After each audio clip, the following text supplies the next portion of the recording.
அடிக்கணும் பழனிக்கு ஓம் நம சிவாய பெரிய கோட்டிய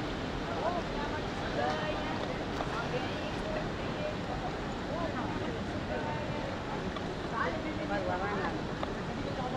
இங்கே உருவம் போகலாம் தென்னை மரத்துக்கு எங்கே இருக்கிறாங்க அவங்க தண்ணி ஆயிட்டு உட்காந்துக்கிறாங்க இல்லை அவங்க அங்கே போகிறாங்க பாருங்க இவங்க போகிறாங்க